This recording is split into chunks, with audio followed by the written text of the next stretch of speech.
Olá, sejam todos bem-vindos. O meu nome é Edmilson Clarindo e nós vamos falar, né? Esse mini curso tem como título Peleja Didática Construindo a Ciência através da Literatura de Cordel. Nós vamos dividir esse curso em 4 módulos. No primeiro módulo, a gente vai falar de forma sucinta sobre a origem do cordel, né? A sua origem ibérica e como ele se desenvolveu na região Nordeste como cultura popular. No segundo módulo, a gente vai falar dos aspectos estruturais, ou seja, desde sílaba poética, versos e os tipos de estrofe.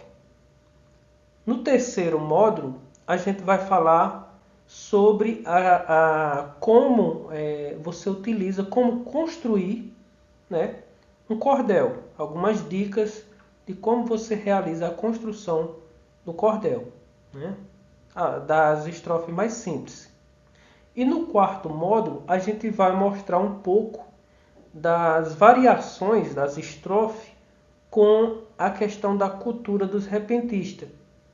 Ou seja, como essas estrofes foram modificadas para a variedade de as várias modificações que os repentistas utilizam no seu improviso, tá? Então vamos lá, vamos começar nesse primeiro módulo. Vamos falar um pouco sobre história. Bom, a literatura de cordel, ela a partir de 2008 para cá, ela foi considerada como é, patrimônio imaterial, né, do Brasil, né, principalmente do povo nordestino. E o que é essa literatura? Então, a literatura de cordel ela é um gênero de poesia popular, né, narrativa com narrativa. Geralmente essas narrativas elas contam histórias, envolvem religião, sobre amor, né, sobre tragédias familiares, né, como questão de heroísmo, né, enfim. Então você tem vários temas que podem ser abordados na literatura de cordel, né? Desde bravura, enfim, né? E a origem dela, ela é de Portugal, né? Principalmente da Península Ibérica, né? Portugal e Espanha aí, no tempo que eles foram dominados pelos mouros. A gente vai ver um pouco mais na frente. E ela se tornou popular no Nordeste, principalmente no sertão de Pernambuco e parte da Paraíba, né? Onde ela era vendida geralmente nas feiras, né? De pendurada em cordão ou cordel, né? Barbante. Daí o nome da literatura, a forma que ela era exposta para ser vendida, né? Nas feiras livres, né? Então esses folhetos geralmente eram ilustrados por xilogravura. Xilo quer dizer madeira, gravura é a gravura, ou seja, a figura entalhada na madeira, né? Aqui a gente pode observar alguns cordéis, e exposto em cordas ou barbantes para vender. Então, essa é a definição clássica da literatura de cordel, né? Então, vamos lá. Primeiro, para a gente saber a origem dela, vamos voltar um pouco no tempo e ir lá até a Grécia Antiga para ver a definição de poesia, né? Então, esse é um verso do poeta Sebastião Dias que diz o seguinte: a poesia é a estrela herdada da antiguidade. Nasceu do parto da luz e doída como a saudade, ninguém mais tem o direito de saber a sua idade. Então, o poeta traz aqui que não existe uma origem humana certo, né?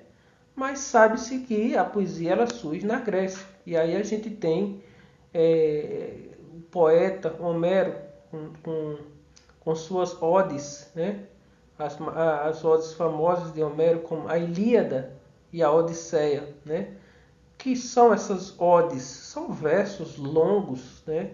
Geralmente que falam de heroísmo, de bravura, né? Como eu falei anteriormente, a literatura de cordel ela tem essa característica de enaltecer histórias de bravura, heroísmo. Então, ela bebe um pouco, ela vem dessa origem, né?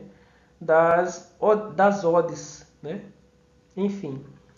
Então o poeta continua aqui. Foi na Grécia inspiração nos tempos anteriores. Na Europa fez história com os antigos trovadores. E no Nordeste é a vida dos poetas cantadores. Então se a gente passar aqui uma linha do tempo, descendo aqui na vertical, você tem a origem desde a Grécia, né, antiga, vai passar ali pela Idade Medieval, depois com os poetas, os trovadores, né? A gente vai falar um pouco sobre o que é um trovador.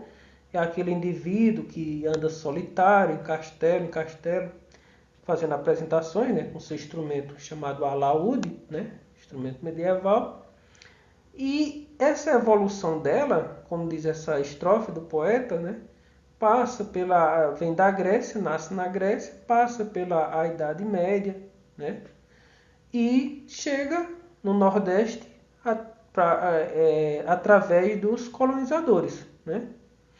E se torna, aqui é importante a gente frisar que a literatura de cordel ela se funde muito com a cultura dos repentistas, né? Porque o modelo que os repentistas improvisam, eles improvisam baseado na escrita das métricas, que é a estrutura do cordel, né?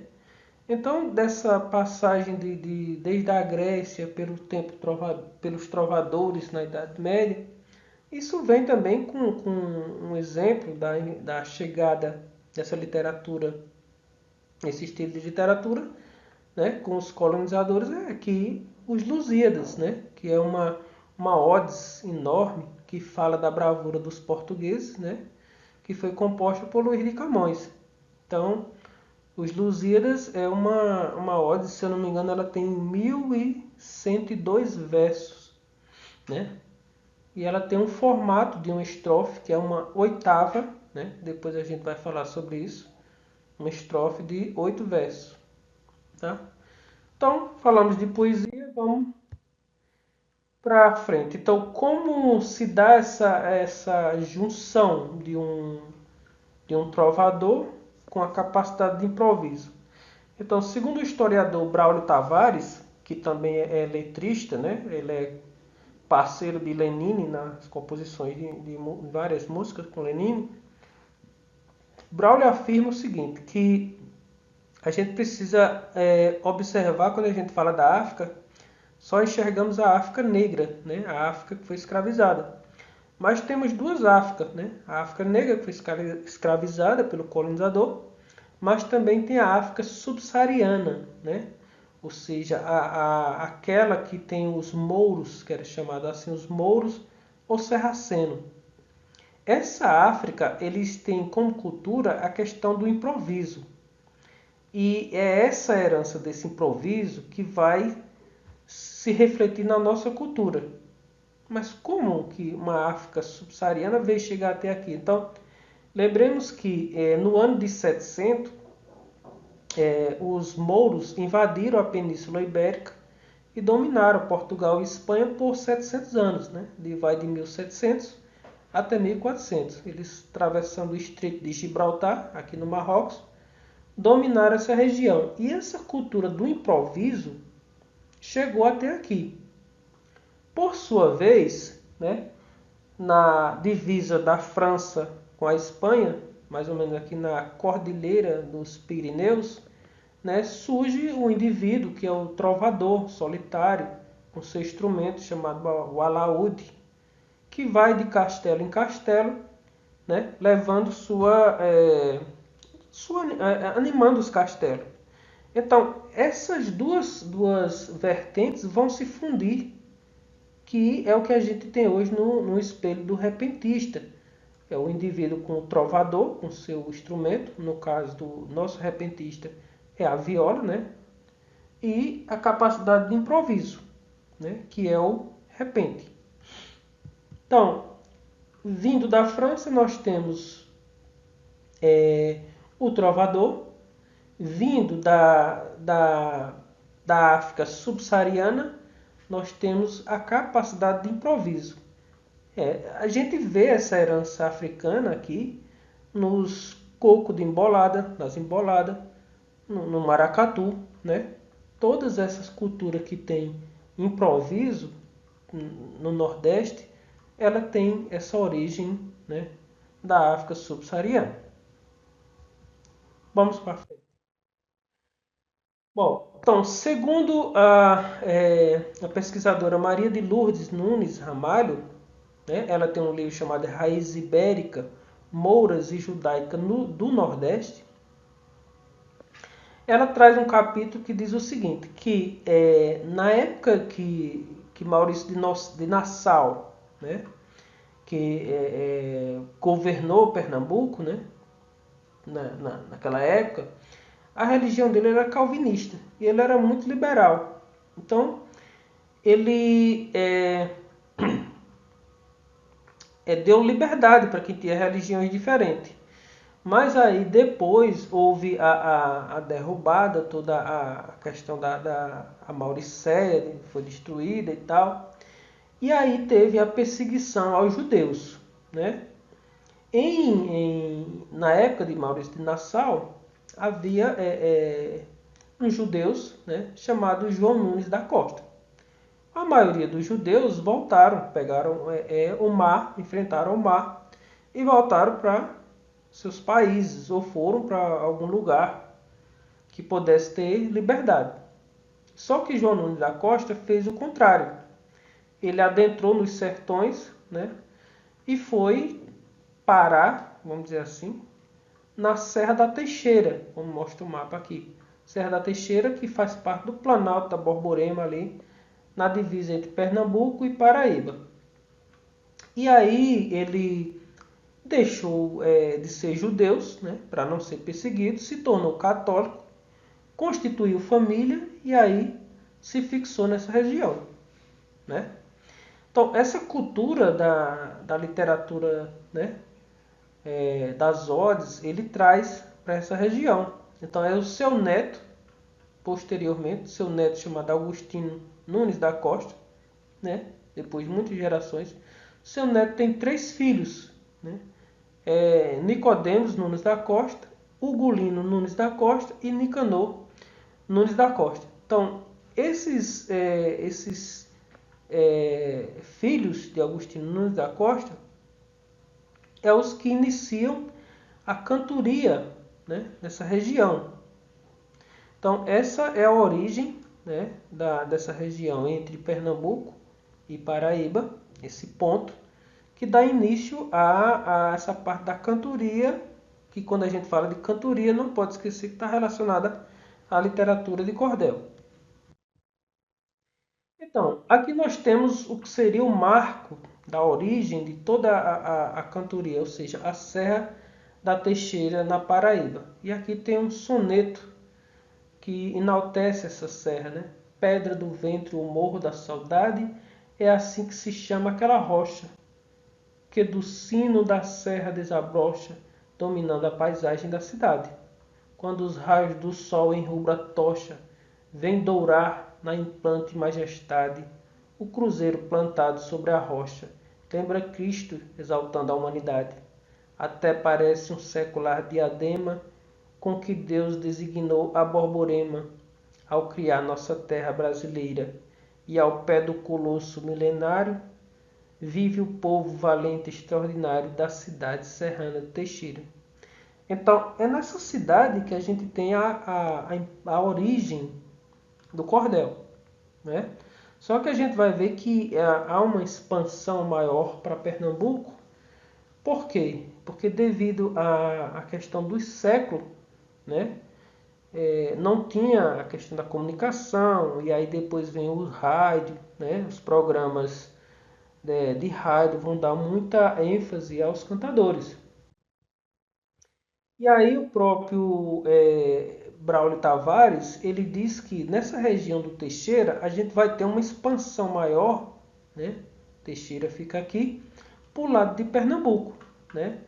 E aí essa expansão da literatura de cordel relacionada ao cantador, ela vem mais para essa região, como Itapetim e São José do Egito, né? Mas se a gente pegasse assim, como diz Braulio Tavares, se a gente pudesse acender à noite uma luz no mapa, olhando por cima, nessa região, se poesia brilhasse, né, toda essa região aqui ficaria em claro. Então, o verso, ele desce da Serra do Teixeira, a poesia do cordel, e entra por Pernambuco na cidade de Itapetim. Então, Itapetim, ela, por ser muito pequena, a propagação não foi tão grande, né? Mas ela é considerada o ventre da poesia, né? Já São José do Egito, uma cidade um pouco maior, né? Mais habitada e tal, a expansão foi maior. Então, São José do Egito é considerado o berço. Então, hoje Itapetim é chamada o ventre e São José do Egito o berço. É incrível como se tem poesia em São José do Egito. Lá até as missas são celebradas em cordel, literatura de cordel. Então, se você for pesquisar sobre a cidade, tem muitos documentários sobre, né, lá, quando se junta em relação a verso, do gari ao médico, todo mundo fala a mesma língua. Porque é incrível como essa região ela bebe da fonte da poesia, né? Existe um valor enorme, uma valorização enorme da literatura de cordel nessa região aqui, principalmente. Então vamos lá. Esse daqui é um exemplo cultural, né, de São José do Egito. Eu visitei agora há pouco, estou trazendo para vocês. Esse é o chamado Beco de Laura. O que é que esse beco tem de interessante? Então, vários poetas têm exposto aí um verso, pelo menos um verso. Então, são dos dois lados do beco é só poesia, né? É um mural de poesia. Então é muito interessante, eu recomendo. Quem não conhecer, mas pesquisar sobre a cidade, São José do Egito, lá se bebe poesia. É uma coisa incrível.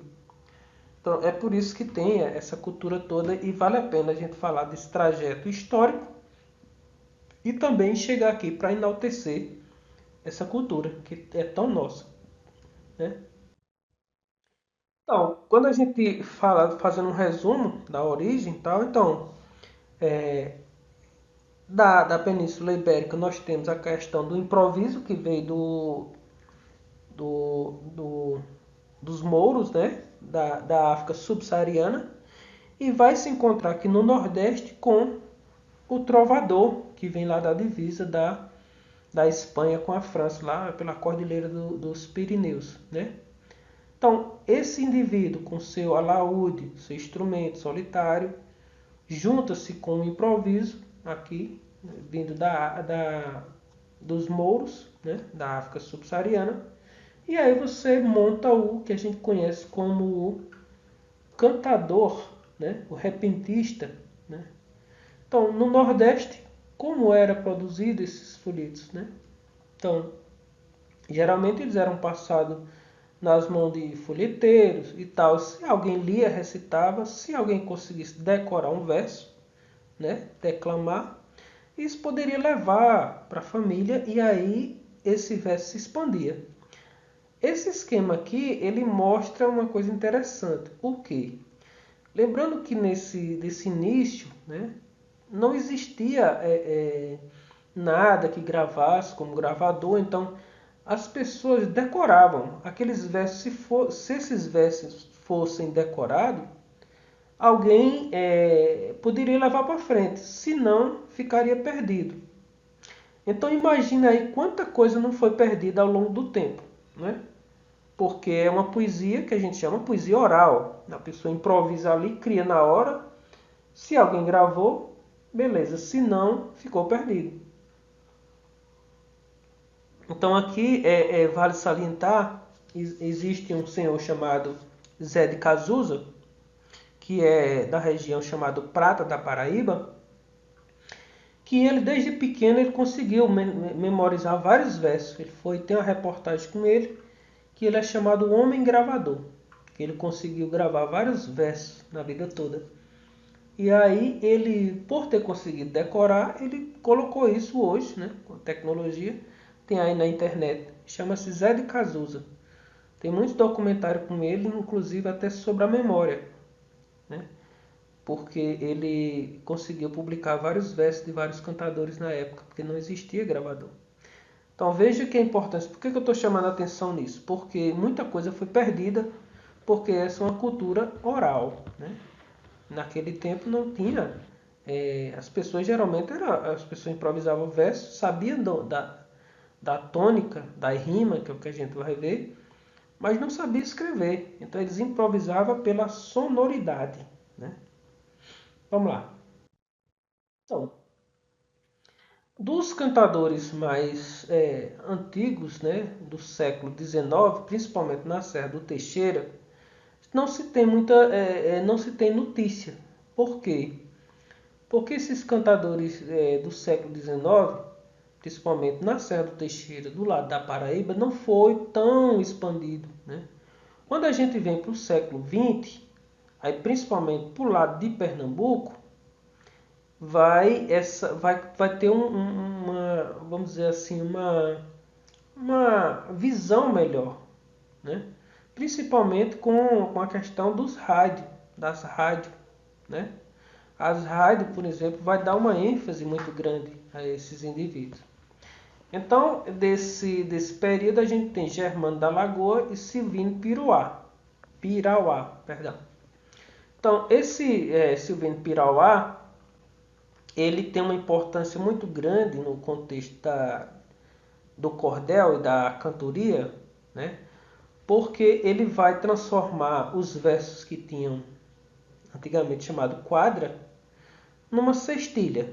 Então, um exemplo de uma quadra que todo mundo conhece aqui, a Canção do Exílio Gonçalves Dias, né? Quadra quer dizer quatro, né? Eu tenho 4 versos, é uma estrofe de 4 versos. Então, minha terra tem palmeira, onde canta o sabiá. As aves que aqui gojeiam, não gojeiam como lá. Então, nessa quadra, você tem aqui a segunda estrofe, né? Sabiá, que vai rimar com a quarta, né? Como lá. Então, o que Silvino Piroá vai fazer aqui? Ele vai adicionar mais 2 estrofes, que é a chamada sextilha, que a gente vai ver com mais detalhe. Então, uma quadra, 4 versos, com mais 2 versos, fica uma sextilha. Então, por que ele aumentou essa sextilha? Qual a importância da criação dessa sextilha? A sextilha ajudou a você falar melhor sobre o tema, porque a quadra limitava muito. Então, Silvino Pirauá vai fazer esse adendo, quando ele vai adicionar mais 2 versos, né? E vai criar a sextilha, que a gente vai ver no segundo módulo, mais detalhado sobre isso. Tá? Então a importância dele vai ser isso, a criação da cestilha, que vai melhorar a abordagem de um tema. Ou seja, eu posso usar mais rima, tenho mais versos para poder ampliar a ideia de um tema. Vamos lá. Então, quando a gente fala de literatura de cordel, a gente diz que é uma literatura totalmente oral. O indivíduo improvisava ali, e se alguém gravasse ou decorasse, tudo bem, se não, ficava perdido. Como eu falei aqui sobre o senhor chamado Zé de Cazuza, que graças a ele muitos versos não foram perdidos, né? Então, quando a gente fala de escrita, o pioneiro, também chamado o pai da literatura de cordel, né? Pai da literatura de cordel, é Leandro Gomes de Barros, né? Quem é esse indivíduo? Ele era um menino pobre, né? Nascido num sítio chamado Melancia, na cidade de Pombal, na Paraíba. E como era comum naquela época, muitos meninos pobres preferiam ir para os mosteiros. Por quê? Primeiro você tinha alimentação, né? Uma alimentação de qualidade, e direito a estudo. Então ele foi um desses meninos que foi para mosteiro, né? Se dedicou à questão da religião, principalmente por a questão da alfabetização. Então ele é chamado o pai da literatura de cordel, porque é dele os primeiros versos escritos comercializados, né? Para você ter uma ideia da importância de Leandro de Barros, né, Ariano Suassuna, ele criou o seu famoso Alto da Compadecida baseado em 3 cordéis. Desses 3 cordéis, 2 são de Leandro, que é o enterro do cachorro, né? Leandro Gomes de Barros, que vocês conhecem bem, tem aquele episódio da mulher que oferece um dinheiro ao padre para poder enterrar a cachorra dela, né? E também outra parte do Alto da Compadecida que é baseado num folheto de cordel, né, de Leandro de Barros, chamado O Cavalo que Defecava Dinheiro. Então tá aqui os dois primeiros cordéis de Leandro de Barros. Só que no Alto da Compadecida, né, vocês viram que João Grilo engana a mulher do padeiro. Ele vende um gato, né, o que muda é um animal. Mas foi baseado na literatura de Leandro, né? E por fim o Castigo da Soberba, né, que é de Silvino Pirauá, que é aquele que a gente viu que modificou a quadra para cestilha, que é o que a gente vai abordar com mais detalhe no segundo módulo. Bom, e aí a gente tem aqui no finalzinho do século XX, né, anos 40 e 70 e ainda em atividade, nós temos os cantadores que estão aí, que deram origem, ou seja, que está documentado, né, em enciclopédia, por exemplo, que são os irmãos Batista, né? Por exemplo, é Otacílio Batista, né? Isso aqui, quando é menino, Lorival Batista, né? E Dimas Batista. Então, Lorival, principalmente, ele vai dar esse nome a São José do Egito, ele vai ganhar notoriedade porque Lorival vai sair na enciclopédia francesa. Então estão aqui eles adultos, Lorival, o Louro, né? Otacílio Batista, que inclusive Otacílio conviveu muito com Zé Ramalho bebeu muito da fonte da literatura de cordel. E aqui o irmão Dimas Batista. Nesse aqui no meio está Pinto do Monteiro, que é considerado o maior cantador, né, de improviso. Pinto do Monteiro, que era respeitado por todos. Tem muitas histórias sobre Pinto, só que não é o escopo dessa apresentação. Então, praticamente, a escrita, a parte que se tem hoje documental, ela inicia com os irmãos Batista, né? Dimas, Otacílio e Lorival, principalmente Lorival, né? Então, só para você ter uma ideia, como eu falei antes da influência dos cantadores na vida de muitos artistas, aqui está uma foto de Zé Ramalho com Otacílio Batista. E tem um verso muito famoso que a gente vai falar sobre essa estrutura, que vocês conhecem muito essa música, que na verdade é um mote, né? Mulher nova, bonita e carinhosa, é o nome do mote, né? Faz o homem gemer sem sentir dor. A gente vai falar um pouco sobre o que é mote posteriormente. Só que isso foi gravado no formato de cordel, né? E aí, né, Zé Ramalho foi casado com uma cantora chamada Amelinha e ele convivia muito com Otacílio Batista. E Otacílio Batista gravou essa música, que na verdade ela é feita, escrita no formato de cordel. E a Amelinha gravou essa música, fez muito sucesso. E a gente vai observar isso aqui, é uma estrofe de 10 versos, né? É uma estrofe de 10 versos, com cada verso com 10 sílabas. Depois a gente vai falar sobre o segundo modo. E essa estrutura respeita uma ordem, que é, por exemplo, uma luta de gregos e troianos, anos, né, por Helena, a mulher de Menelau. Então, primeira rima, ela vai pular da primeira e vai rimar com a quarta e a quinta, né? Então, uma luta de gregos e troianos por Helena, a mulher de Menelau. Aí a gente representa assim. Como Menelau termina com outra rima, a gente coloca B. Então veja, conta a história de um cavalo de pau. O Então, Menelau rima com pau, B igual a B. E A, que é a primeira lá em cima, uma luta de gregos e troianos, vai rimar com terminava uma guerra de 100 anos, aí A vai aparecer aqui de novo. Depois volta a aparecer aqui, ó, Menelau, o maior dos espartanos, né? Rima aqui de novo. Venceu Paris, o grande sedutor, ou seja, o ainda não apareceu aqui. Por isso a gente chama isso de uma rima C. 1 milhão da família de Heitor, or de novo, então C de novo. Em defesa da honra caprichosa, osa. Então, osa não apareceu, é uma rima D, né? Então, mulher nova, bonita e carinhosa, osa de novo, então rima D, né? Faz o homem gemer sem sentir dor, or. Então, o rima com Heitor, que rima com sedutor, então C. Então, essa estrutura A, BB, AA, CC, TD, C, né?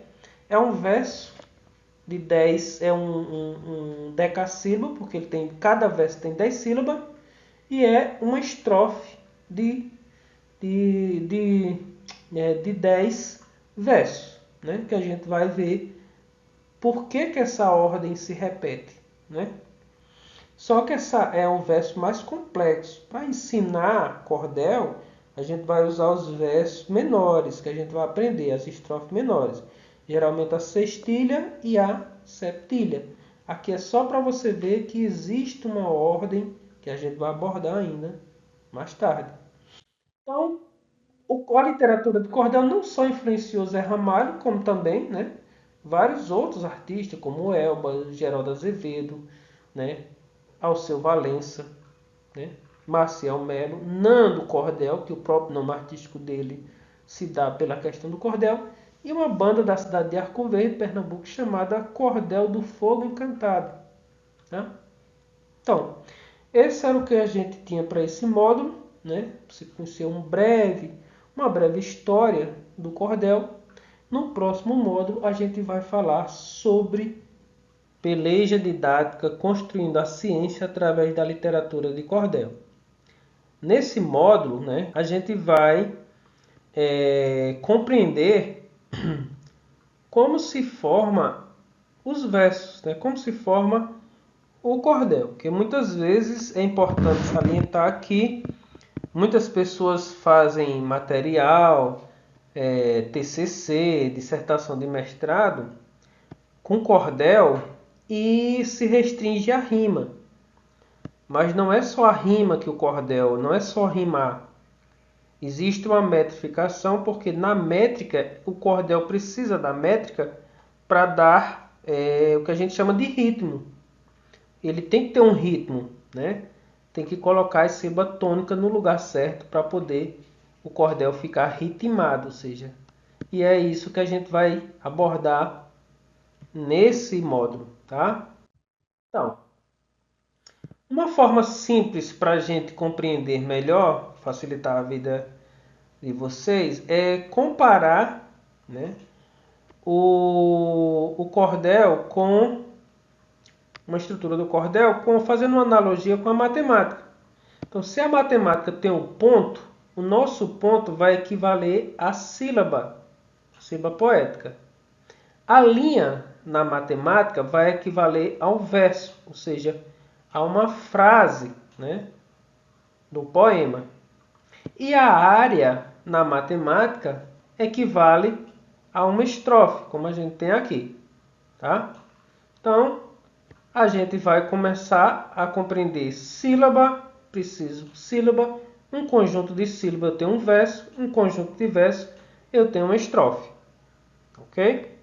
Então, a gente vai primeiro detalhar a sílaba, depois o verso, depois as estrofes, para não confundir a cabeça. Vamos lá. Primeira coisa, nós temos aqui 3 palavras, tá? Cada palavra dessa tem 2 sílabas.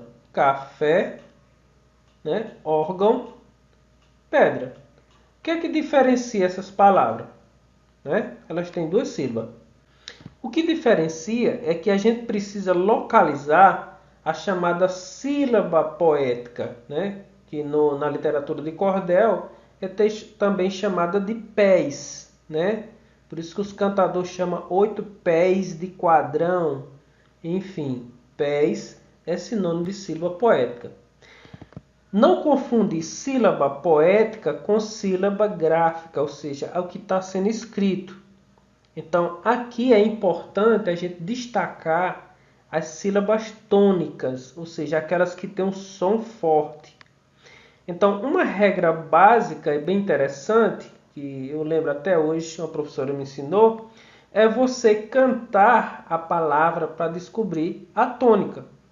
Então, na palavra café, tá fácil, porque você tem a sílaba acentuada.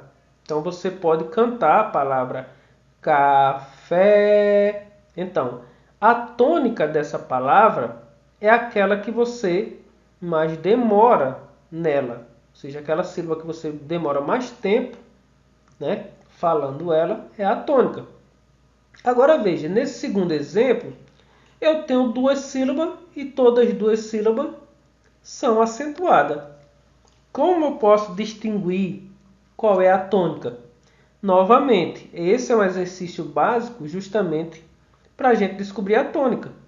Nessa daqui eu tenho uma sílaba acentuada, a outra não. Aqui eu tenho as duas sílabas acentuadas. Então, qual é o segredo? Cantar a palavra. Então, órgão. Qual a palavra sílaba que eu mais demorei? Demorei mais tempo. Órgão, or, né? Então, a sílaba or é a tônica. E aqui um exemplo diferente dos outros, uma palavra que não tem acento.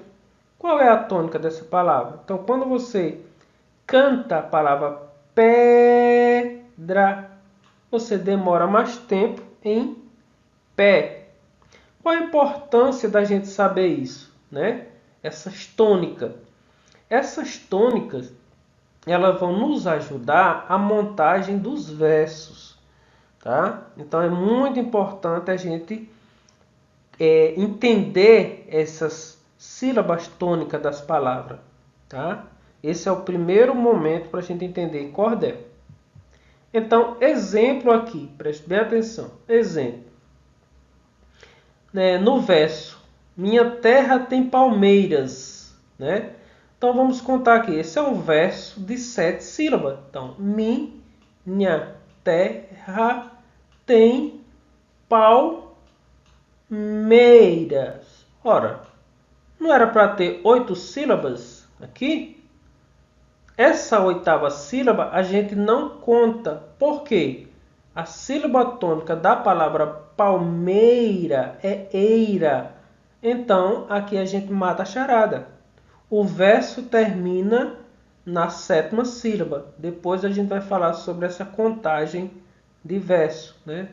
Verso de 7 sílabas. Por enquanto, é importante a gente destacar a sílaba. Nós estamos na primeira fase, que é a sílaba poética. Vamos continuar. Onde canta o sabiá? Beleza, está aqui a frase, agora vamos ver sua separação silábica. Onde canta o sabiá? Opa, deu 7 versos igual a esse. E aqui a última sílaba tônica, sabiá, que está acentuada, coincidiu com a última sílaba. Mas e por que esse O aqui não conta? Aí aqui a gente precisa entender a nossa primeira regrinha para fazer cordel. A fusão de vogais átonas, ou seja, vogais que não são tônicas. Então, essas vogais, por ser tão fraca, elas se fundem. E geralmente isso acontece quando eu tenho uma palavra que termina com uma vogal átona e outra que começa com vogal átona. Então, isso daqui se funde, se junta em uma única sílaba. Então, se a gente for escrever, a gente diz onde canta o sabiá.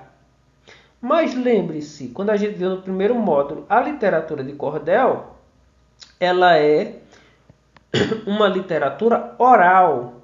Então, eu tenho que respeitar essa fusão, né?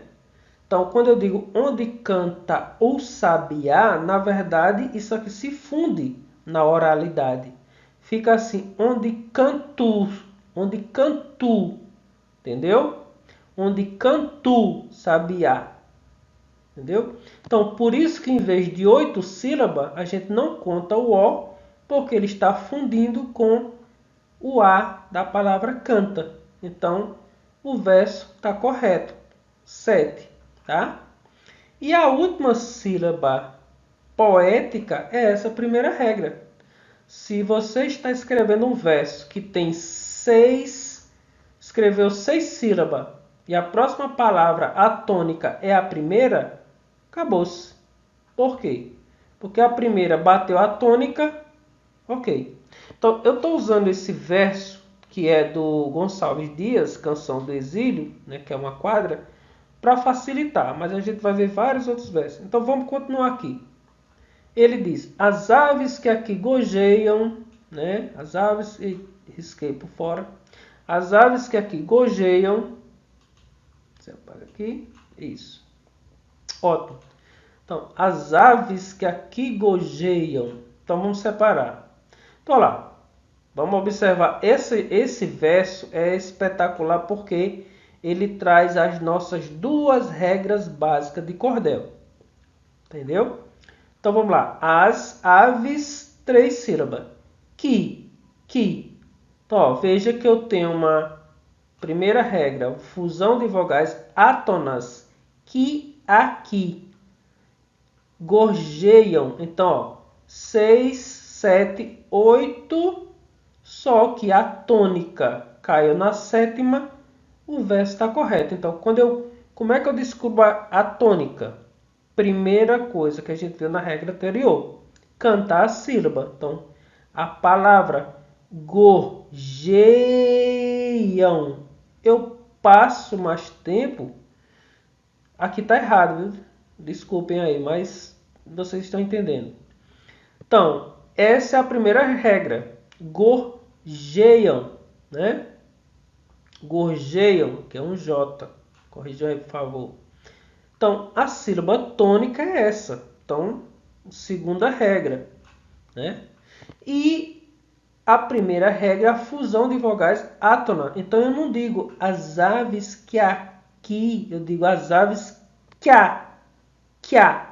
É como houvesse uma fusão sonora em que e a. Fica que a. Isso é muito importante. Lembre-se, literatura de cordel é oralidade. E aqui vamos fechar. Esse aqui é o verso perfeito, porque a quantidade de sílaba, né, termina com a sétima. Então, não gorjeiam como lá. O que é importante saber isso? Isso é o que dá ritmo ao cordel. Não é rimar a última sílaba. É saber onde está as tônicas para ele ficar dividido. Pá, pá, pá, pá, pá, pá, pá. Esse é o segredo do cordel. Então, essa regra, se você dominar, fusão das sílabas das vogais átonas, ou seja, aquelas que não são tônicas, né? Elas vão se fundir. Né? Aqui nós temos 2 exemplos, aqui e aqui.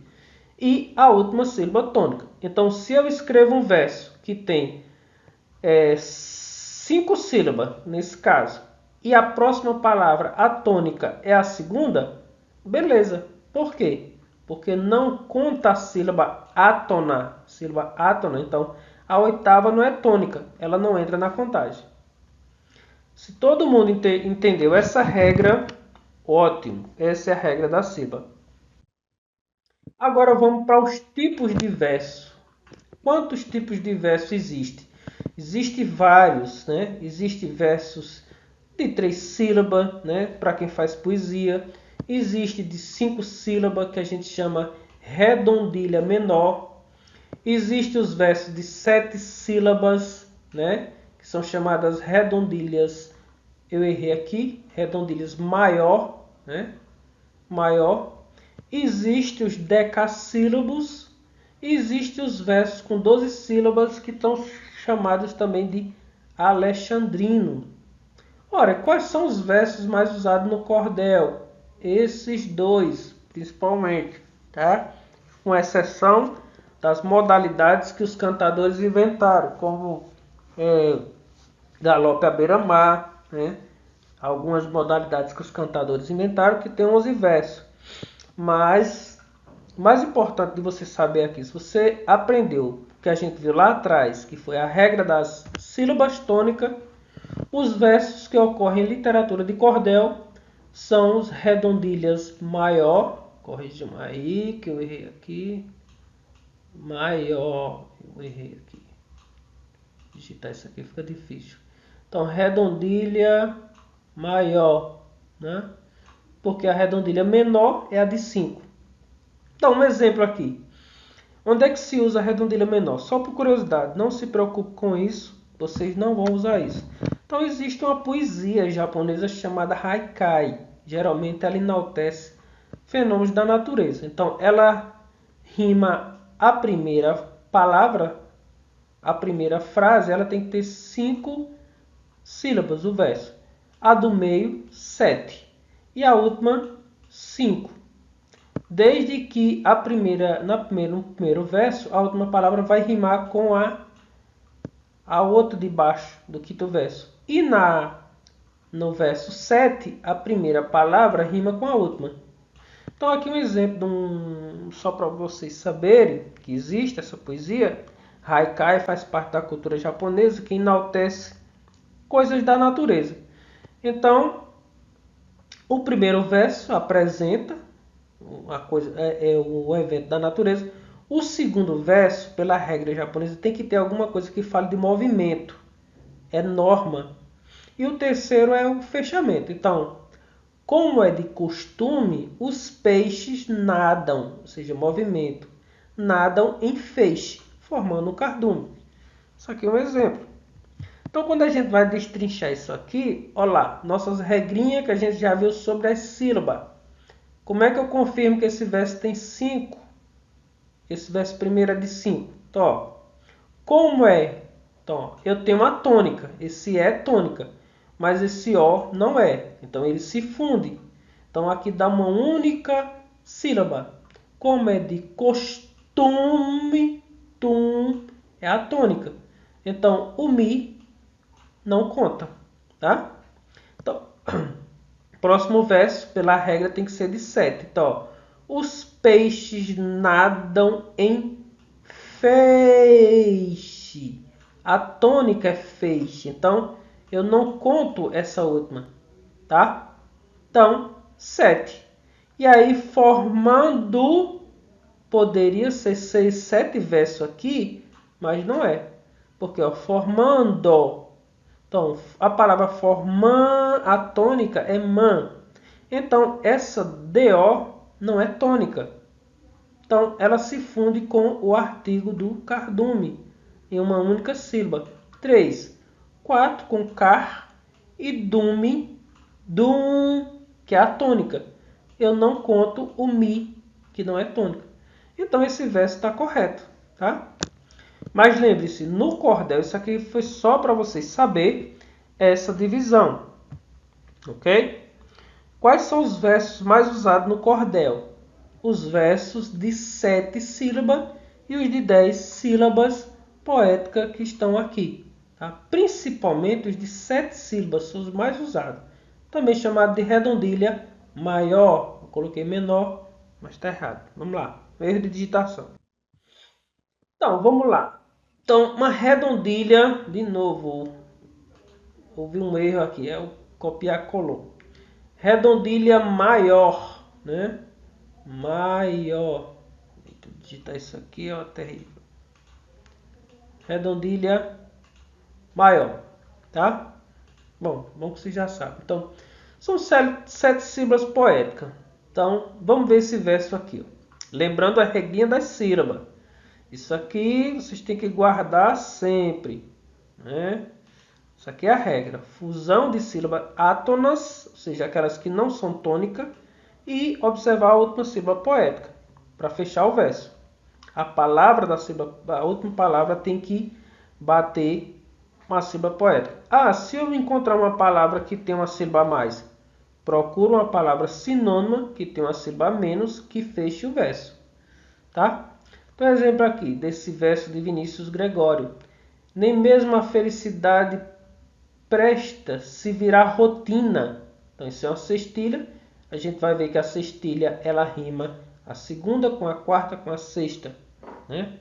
Quando a gente for ver estrofe. Então, nem mesmo a felicidade presta se virar rotina. A dor faz parte do sorriso, pois ela é quem nos ensina a sorrir com bem mais gosto quando a tristeza termina. Vamos analisar esse verso? Vamos aqui, ó. Será que ele respeita a ordem? Vamos lá. Então vamos aqui, a gente está vendo o verso, vamos aproveitar e analisar também as sílabas. Então, sempre observando isso aqui, ó. Fusão de vogais átonas, né? E a última sílaba poética. Isso é a regra. Então, ó, nem mesmo a, então fundiu. Felicidade tônica. Então, ó, sétima. Perfeito. Entenderam até aí? Vocês vão acompanhando porque está sendo gravado. Então, próximo verso. Aqui é só a expansão desse verso aqui detalhado. Então, presta se virar rotina. Tina. Sétima. E a oitava? Não conta. Não é tônica. Então, o verso está correto. A dor faz... Então, a contagem aqui abaixo. A dor faz parte do riso. Quando eu canto a palavra riso, a tônica é ri. Então, a oitava é átona. Ela não é tônica. Então, eu não conto. Eu desmarco. Veja esse verso aqui. Esse verso é excelente para a gente analisar, porque ele tem as duas regras. Duas regras, está aqui. Então, vamos lá. 1, 2, 3, então. Pois ela, como isso aqui não é tônica, vai se juntar com o E. Aí diz, mas o E é acentuado, ele é tônico. Sim, mas essa não é. Então, é como se eu dissesse assim, pois há uma fusão, né? Porque aqui é átona, não é tônica. Aí você diz, e se essa palavra fosse acentuada? Aí sim, porque aí eu tenho duas vogais tônicas, elas vão dar o tom, e aí eu separo. Então, aqui nós temos as duas regrinhas desse verso. Pois ela é quem nos ensina. Lembrar de cantar a tônica ajuda. Então, 7 versos está correto. E ensinar. Na é átona. Se é átona, eu dispenso. Não faz parte da contagem. E aí, novamente, aqui só segue a segunda regra, que é a última sílaba poética. Então, a sorrir com bem mais gosto. Demorei em gosto é a tônica. Bateu 7? Ok. E o TO? Eu desmarco. Tem 8 sílabas. Lembre-se, sílabas escrita não é sílaba poética. Sílaba poética é aquela que tem o tom. É o que vai dar sonoridade. Então, é isso que você tem que cantar. Cantar as palavras. É importante cantar as palavras. Então, novamente, um exemplo aqui que tem as nossas duas regras básicas. Então, vamos lá. Quando. Então, quan é a tônica. Então, do não é tônica, é átona, né? Então, aqui, se eu terminou com vogal e a outra palavra inicia com vogal, vai se fundir em uma sílaba só. Tá? Então, é como se eu dissesse assim, na escrita eu digo quando há, mas na verdade, como é uma literatura oral, a gente pronuncia assim, quando há tristeza. Então, é importante compreender essa fusão, né? O O do dó se funde com o artigo a. Então, em vez de fica quando há, na verdade fica quandá, quandá, por isso que é uma sílaba só, porque aqui a gente está falando de sílabas tônicas. E aqui, como é átona, elas vão se fundir. Então, essa é a regra básica. São duas regras básicas. Então, quando há tristeza, ter. Então, eu fiz 5 sílabas. A palavra termina, a tônica é em mim. Ter, mim. Demorei na tônica, demorei na sílaba, ela é a tônica. Então, o que acontece com na? Seria 8 sílabas? Não, porque ela não é tônica. Entenderam? Então, essa é a regra básica do cordel, tá? Dos versos. Isso é um verso de 7 sílabas. E aí, um verso de 10 sílabas. Por que que os sonetos, um exemplo é os sonetos. Por que que os sonetos respeitam essa ordem, né? Geralmente, aqui eu tenho A, que vai rimar com o A, lá embaixo. E aqui no meio, B, né? B está muito bom.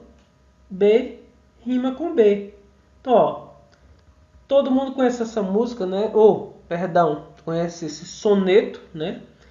Eu falei música porque Renato Russo transformou em música. Mas é o soneto de Camões, né? Amor é fogo que arde sem se ver.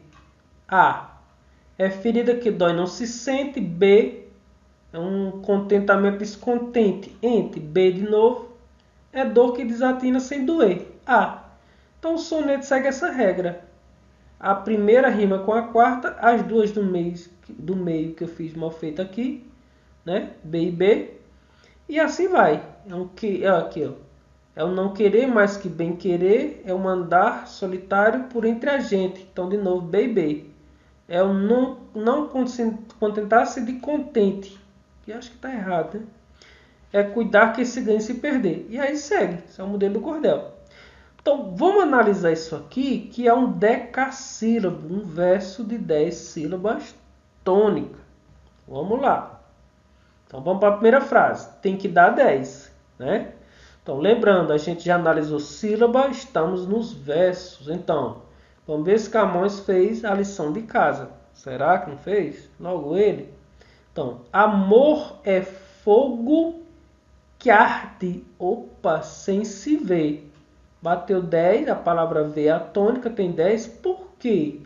Deu 10. Porque aqui, ó, eu tenho a palavra que termina com uma vogal átona e arde começa com a vogal átona. Então ela se funde.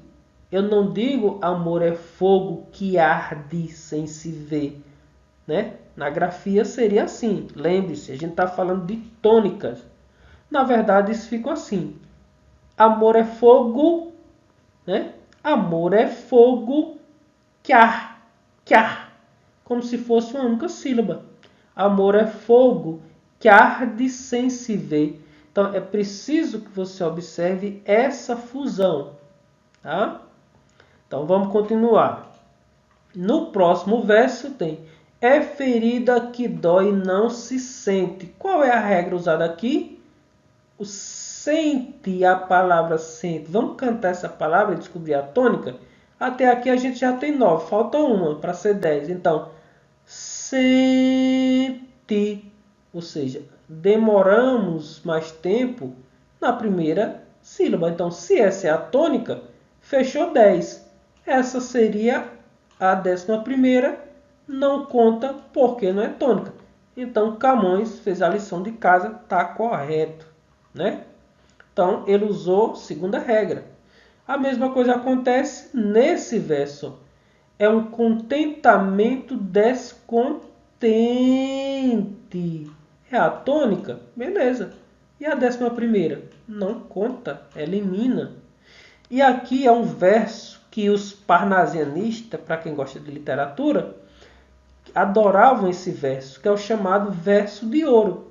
É aquele verso que você tem 10 sílabas e a tônica, né, cai em cima da escrita gráfica, né? Ou seja, quando eu escrevo e a última sílaba é a tônica. Isso aqui é o chamado verso de ouro.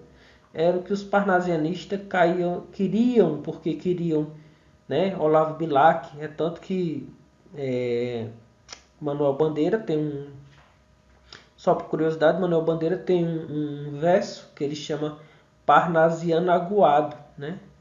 Porque Olavo Bilac tinha um verso que dizia: admira a profissão do ourives, porque lapida, né? E os parnasianos queriam isso, fazer um verso todo lapidado, que era chamado verso de ouro, né? Por isso que ele tem um verso chamado Profissão de Fé, que ele fala da profissão do ourives, de lapidar, formar a joia, porque os parnasianos queriam um verso que a sílaba tônica coincidisse com a sílaba gráfica. E aí Manuel Bandeira tem um verso chamado Os Sapos, que ele critica isso aí. Bom, mas vamos para frente. Então, continuando aqui com o verso de decassílabo, né? Usando o soneto de Camões como exemplo. Continuando.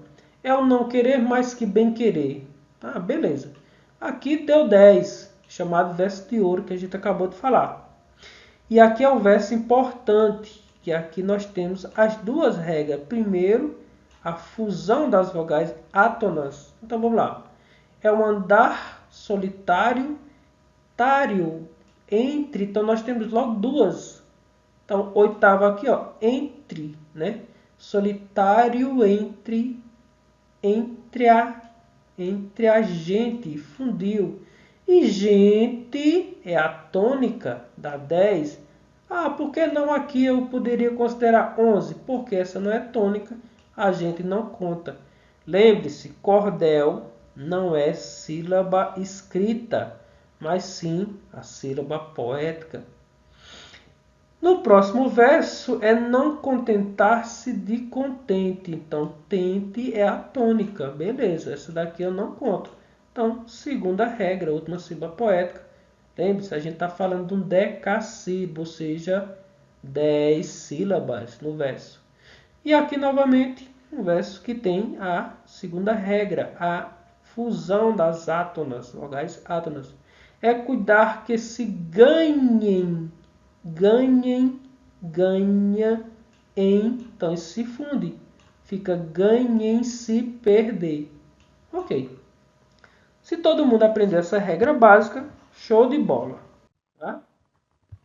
Então, agora a gente vai para a estrofe, a primeira estrofe, a sextilha. Como o nome já está dizendo, são estrofes que tem 6 versos. Então, aqui está bem fácil para vocês entenderem. Eu coloquei marcado. O que significa o vermelho X?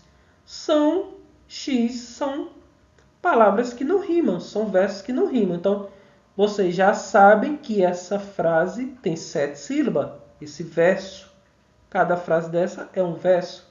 A gente acabou de ver que o verso mais usado no cordel tem 7 sílabas. Então, pode contar. O juazeiro é uma planta, né? Então, eu tenho várias fusões aqui. E no final isso aqui dá 7 sílabas, né?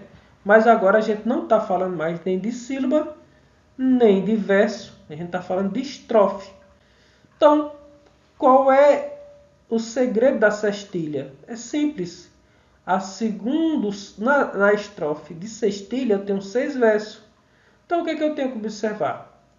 O segundo verso vai rimar com o quarto e vai rimar com o sexto. Simples. Então, vamos olhar aqui. Ó. E o que tem X não rima. Por isso que a gente coloca X.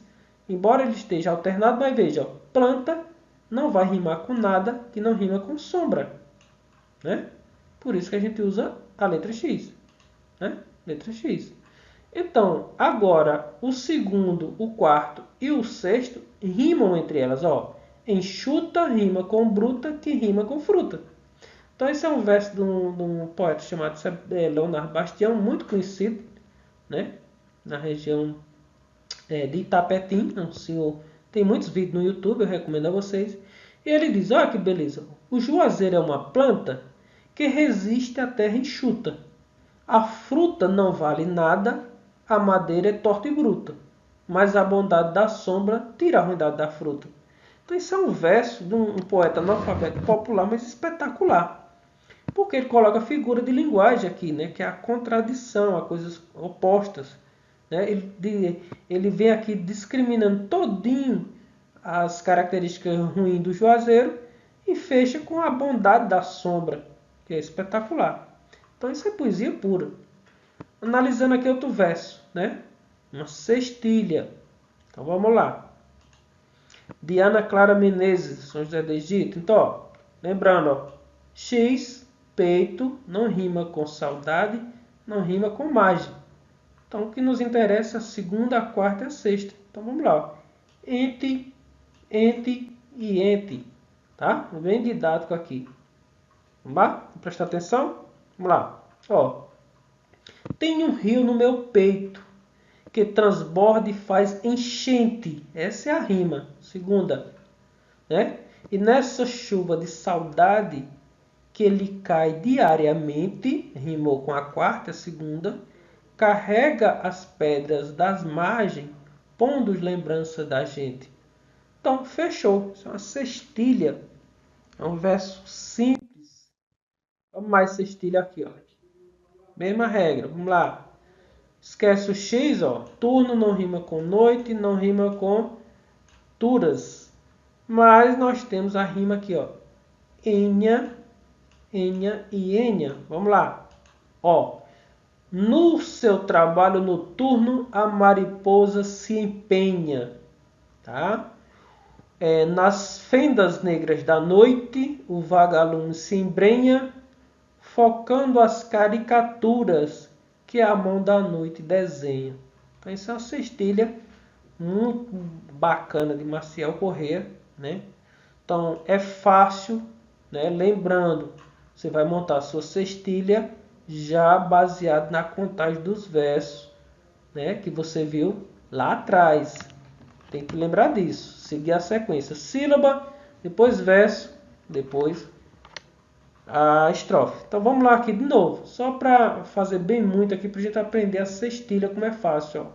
Aqui é uma cestilha considerada perfeita. Por quê? Porque o poeta conseguiu rimar tantos as obrigatórias, são essas aqui. Mas ele conseguiu também uma rima entre as que não são obrigatórias, que é o XX. Então, essa é uma cestilha de alta qualidade. Tá? Não precisa rimar, mas ele quis. Ele fez e ficou bonito. Então, ele rimou todos. Ó. A mente estando completa, o corpo fica também. Então, necessariamente, eu só preciso rimar esses que têm a rima também. Mas ele fez tudo rimado. Veja. Quando se busca uma meta, não se duvida do além. Quem duvidar de um poeta, não acredita em ninguém.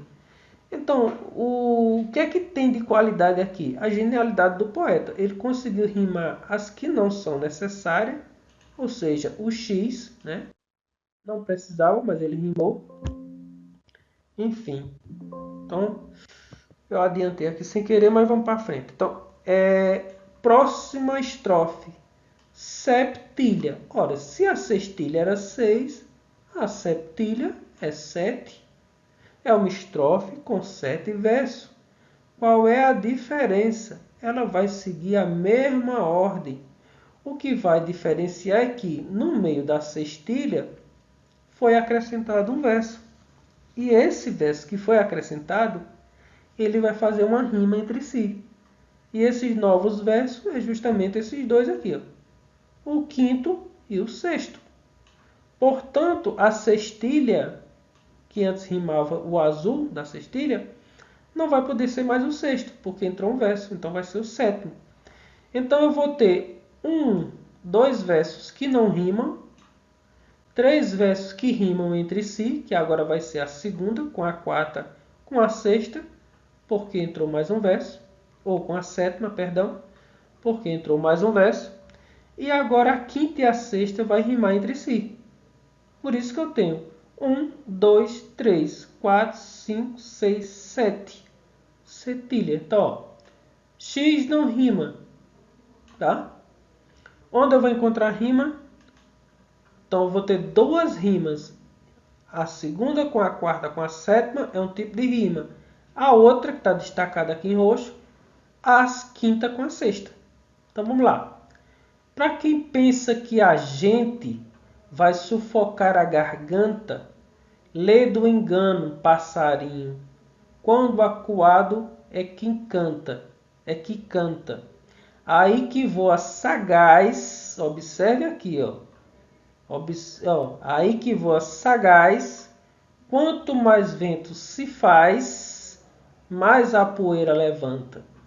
Então, essa é a diferença da septilha. Ora, se a sextilha rimava a segunda com a quarta com a sexta, se eu adiciono um verso, né, no meio, eu vou pular a rima da sextilha, em vez de sexta vai para a sétima. E aquele verso que entrou vai rimar entre eles. Pronto. Vamos mais um exemplo aqui. Tá? Veja, aqui o X, que é a segunda e a terceira, não precisa rimar. Nossa rima vai a segunda com a quarta com a sétima. E o outro verso que entrou, entre eles, a quinta e a sexta. Então vamos lá aqui. A palavra é uma espada, né? Não tem rima. E escudo de toda fala. Primeira rima. Nela o eco do mistério simplesmente se instala. Rimou a segunda com a quarta. Agora vem os versos entre eles, né? E por dizer se escutando, só se defende atacando quando o silêncio não cala. Tá? De Flávio Petroni. Então, veja como é simples. Tá? Então, o que eu chamo a atenção? Você tem que aprender essas duas estrofes. A sextilha e a septilha são as menores e as mais fáceis de se trabalhar no cordel. Então, primeiro que você tem que lembrar a quantidade de sílaba. O verso tem que ter 7 sílabas. Então, a septilha ela é também chamada de setena. Só um lembrete aqui, ó. Ver se eu consigo escrever. Setena. Por quê? Porque ela é 7 por 7. O que significa isso? Eu tenho uma estrofe que é 1, 2, 3, 4, 5, 6, 7 versos com 7 sílabas. Por isso que ela é chamada setena, 7 por 7. Então, eu recomendo você aprender essas duas estrofes, são as principais do cordel. Sextilha e septilha. Vamos mais exemplo aqui de septilha, só para fixar. Lembrando, aqui o conjunto está bem didático aqui. Onde é que eu vou rimar a quinta com a sexta entre elas e somente, né, a segunda com a quarta. Ó, segunda, quarta e sétima. Né, e a quinta com a sexta entre elas. Então vamos lá. Mulher começa a sofrer, aproveitando aqui o ensejo da defesa das mulheres, né? Mulher começa a sofrer já depois do casamento. Com pouco mês de casada, já vem o constrangimento. O marido não lhe entende e ela se arrepende de ter feito o juramento. Luísa Batista, né? Então, o que é importante aqui, você observar sempre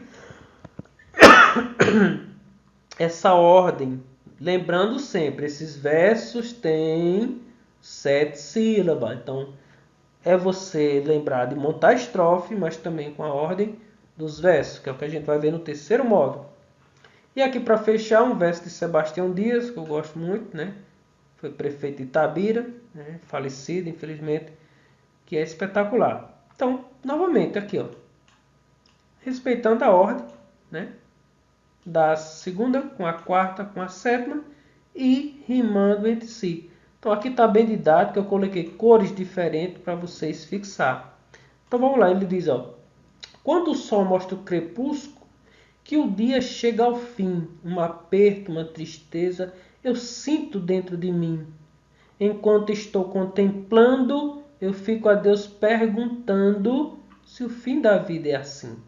Tá? Então isso é uma septilha maravilhosa. Lembre-se, a frase aqui está grande, Mas olha, não é o tamanho da frase, é as tônicas, ó. Quando, aí ó, fusão aqui, ó, tudo aqui tem duas sílabas. Quando sol 3 mostra 5. Fundiu aqui 5, 6, crepúsculo, sétima, a tônica é essa. Então, essas duas aqui eu dispenso.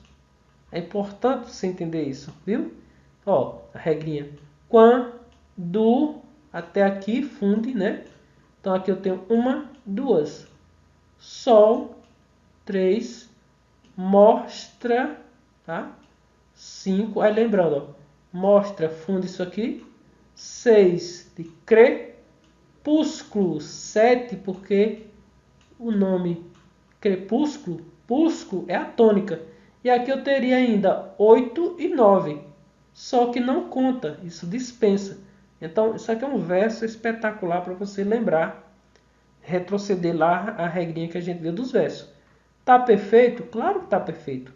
Lembre-se, ó a regra. Tudo bem? Se entendeu isso aqui, você constrói qualquer verso, que é o que a gente vai ver no terceiro módulo. E aí vamos ver aqui.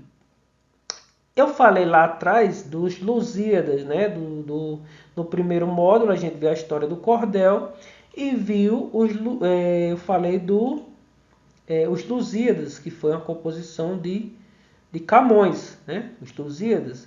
E Camões escreveu os Lusíadas no modelo chamado, no estrofe chamado oitava, né? Oitava. A oitava ela é pouco usado, né? Oitava. Escrever isso aqui é horrível. O que é uma oitava? Veja, até aqui ela é igual a uma sextilha, né? Sextilha que a gente acabou de ver, ó. Segunda que rima com a quarta, que rima com a sexta. Então tá aqui a famosa primeira estrofe dos Lusíadas, né? Segunda, né? Com a quarta, com a sexta. Aqui eu errei a cor, é azul, foi um erro meu. E aí você tem as duas últimas, que é a oitava, né? Que rima entre si, tá?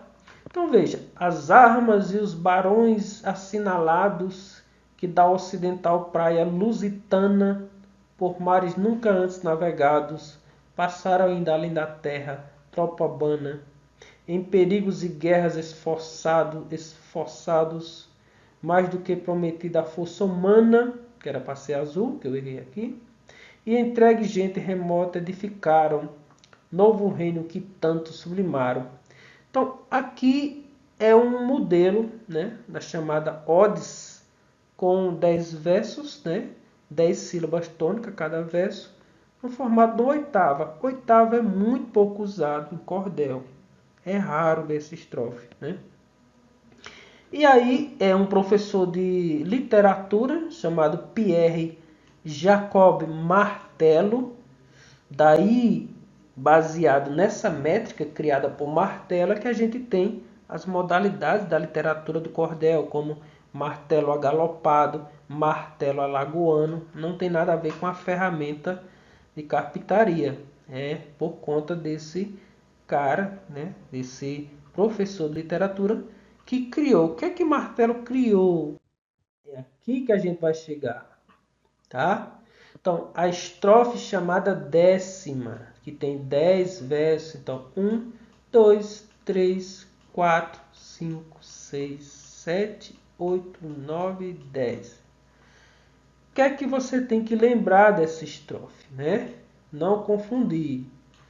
10 versos não significa quantidade de sílaba. Cada verso é a frase. Então, eu posso ter uma estrofe de 10 versos, né? Chamada décima. Eu posso ter ela de duas formas. Eu posso ter ela com 7 sílabas, que é essa daqui, e posso ter ela com 10 sílabas poéticas, tá? Então, vamos olhar. O verso 3, né? Que eu 4, 5, que eu faço 6, né? Fundiu aqui. É caro, 7. Caro porque a palavra caro, a tônica é K. Pronto. Por exemplo. Esse é um verso de um poeta Louro Branco, já falecido, mas espetacular. Então veja. Lembrando, aqui eu tenho a décima em relação a isso aqui. 10 versos, né? Contagem do verso. E ela pode ser uma estrofe de 10 versos com 7 sílabas, que é esse caso, como a gente viu o primeiro verso aqui, vou só falar do primeiro para entender. E pode ser com 10, que é o que a gente vai ver adiante. Vamos por parte. Então, ó, verso de Louro Branco aqui. Ó. Então, o verso que eu faço é caro pelos metais que arranjo. Se o verso atrasar, eu tanjo. Se o verso correr, eu paro. Se ficar grande, eu aparo, para a peça não ficar comprida. Se ficar curta e perdida, boto uma emenda na frente, sou cantador de repente nas oficinas da vida. Então, observe bem essa estrutura. Aqui fica complexo. Então, vocês não precisam trabalhar essa estrofe. Se vocês forem usar... Aqui eu estou para ensinar, na verdade. Né? Eu estou aqui para mostrar como se faz. Se você quiser depois se aperfeiçoar, ótimo. Mas você pode ficar apenas na sextilha e septilha. Aqui é porque é um mini curso, eu vou mostrar para vocês. Então, qual é a ordem dessa estrofe? Né? Então, veja. Nessa estrofe eu tenho a primeira. Lembra do primeiro módulo que a gente falou sobre o verso de Otacílio Batista? Mulher nova, bonita e carinhosa.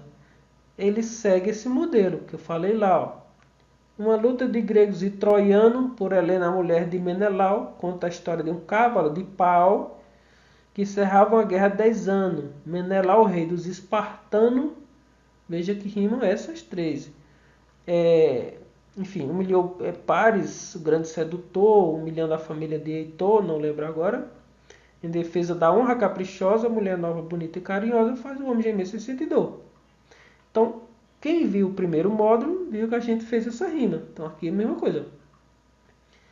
Tá? Eu vou ter a primeira, vai rimar com quem?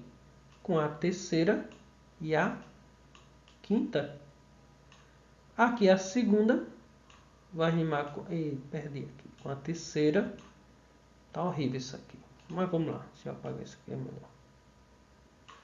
Então, a primeira vai rimar com a quarta e a quinta. Né? A segunda vai rimar entre a terceira.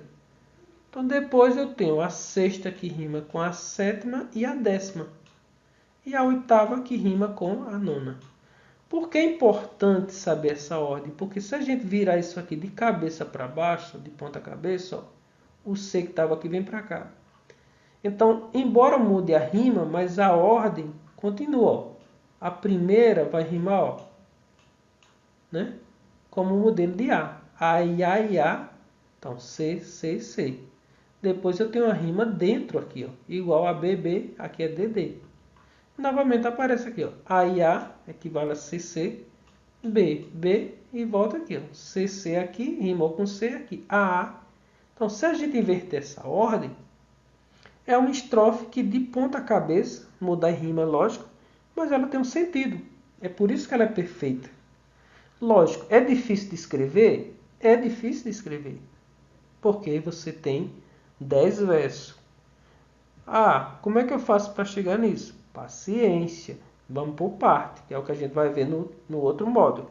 Né? Aqui eu estou apresentando as estrofes. Tá?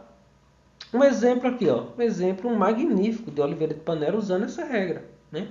Aqui ele dá uma aula de português, só explicando os porquê. Com essa mesma estrutura. Ó, o porquê é separado quando é pergunta ou proposta, mas sendo como resposta, esse porquê é ligado. O porquê acentuado diz a causa que se deu. Quem essa regra já leu, sabe de sua grandeza. Na gramática portuguesa, quem sabe tudo sou eu. Então, maravilhoso. Né? Lembrando, com 7 sílabas. Isso pode ficar ainda mais extenso. Né? Uma estrofe com 10 versos, com 10 sílabas, claro. Lá. Ah, aqui continua ainda, que tem 7 sílabas. Né? Eu vou dar só uns exemplos aqui só para fixar bem. Vamos lá. A gente está falando da décima, ou seja, que tem 10 versos, né? Com 7 sílabas. Ó. 10 versos. Aqui é a contagem 10 e 7 para cá, para entender. Não confundir as sílabas com o número de verso. Então, só para fixar, vamos lá. Quanto a esse verso de Andrade Lima, ó. Em todo canto tem João, mas de barro só na mata.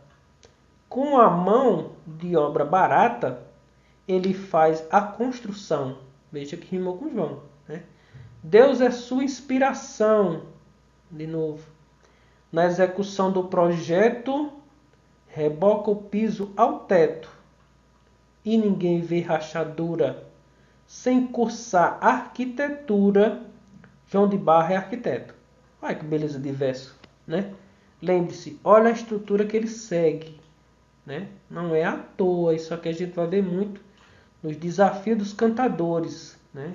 Quando ele recebe um mote, que é um mote, a gente vai ver que é esses últimos 2 versos. Então, sabendo a rima, eles vão trabalhar só em cima dessa estrutura daqui para lá. E esse aqui é um verso meu, né? Que segue a mesma estrutura. O nome desse verso é Um Breve Instante do Tempo, ou seja, você fala do momento,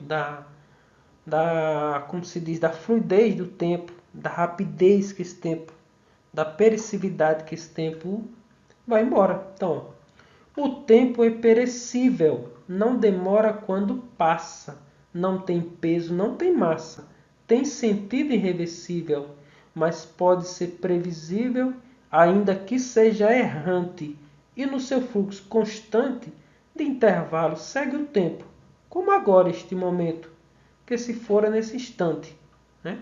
Então, o verso que respeita toda essa sequência. Eu não consigo fazer isso agora, não tem importância. Isso aqui é para você saber que existe como fazer. Para começar, a gente vai elaborar no terceiro módulo, para você entender como faz as métricas. Vamos chegar lá. Essa parte é para você conhecer as estrofes.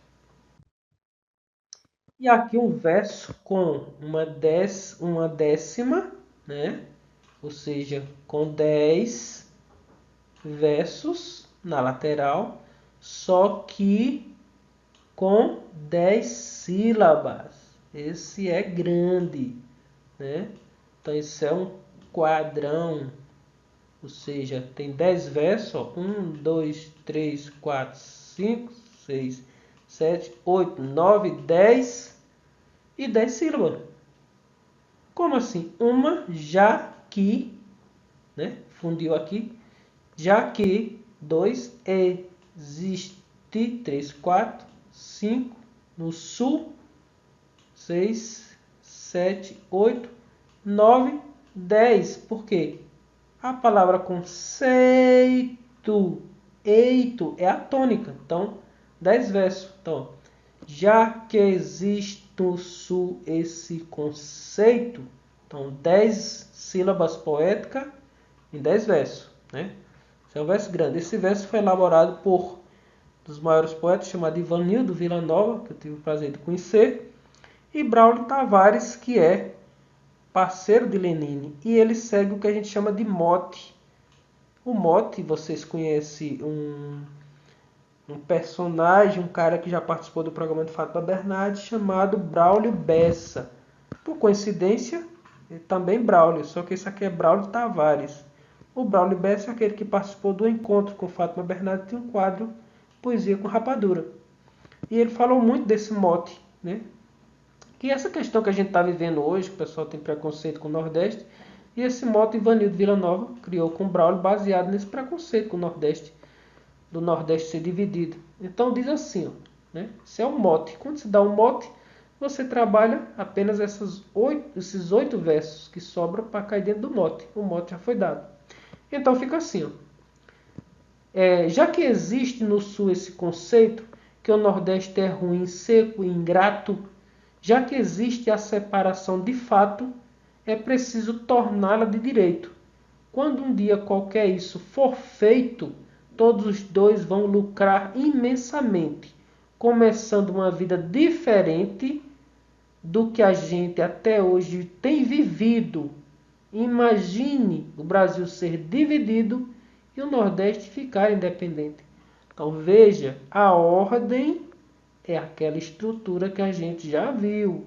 Não muda mais nada. O que foi que aumentou aqui? A quantidade de sílabas tônicas que passou de 7 para 10. Pronto. Mas esses versos de 10 sílabas, para quem está trabalhando em literatura cordel, no ensino, na educação, não precisa. Aqui eu estou ensinando para você saber que existe. Na educação você pode usar versos redondilha maior, chamado de 7 sílabas. Pronto. Esse é suficiente. Lembrando daquelas regrinhas da sílaba tônica, da contagem da sílaba tônica, e a outra quando eu tenho vogais não tônicas, que elas se fundem. Uma palavra que termina com vogal e a outra começa, elas vão se unir em um som só, né? Enfim, e aqui é o verso meu que eu fiz baseado em decassílabo, né? Seguindo a mesma regra que a gente já viu. Então, tá aqui a regrinha com 10 versos. Então, lembrando, eu tenho 10 versos com 10 sílabas. Portanto, ele é uma décima em relação a isso aqui. Esse nome décima significa que é 10 versos com 10 sílabas poéticas. E aí eu criei uma brincadeira baseada num mote que meu colega me deu, chamado, dizia assim: Jesus Cristo não tinha Facebook, mas deixou mais de 1 milhão de seguidores. Aí, isso aqui já é dado e eu joguei o verso em cima. Como foi que eu criei?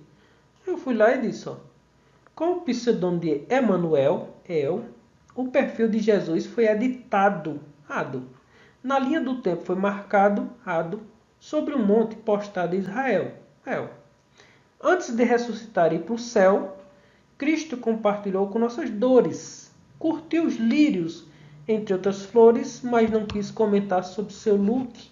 Jesus Cristo não tinha Facebook, mas deixou mais de 1 milhão de seguidores. Como é que você monta um verso desse? Que a gente, para dar uma ênfase, né? Primeira coisa que a gente vai ver no terceiro módulo é pegar palavras-chave. Então eu fui lá no Facebook e peguei palavras que têm a ver com aquilo. Quais são essas palavras? Por exemplo, editado, né? Linha do tempo, né? Postado, né? Compartilhar, né? Curtir, né? Comentar. Então, tudo isso está no Facebook. Então, é o que a gente vai ver no terceiro módulo. Como é que eu monto o cordel? Primeiro, a gente faz uma pesquisa de palavras-chave sobre um tema. Por isso que ele fica interessante. Tá?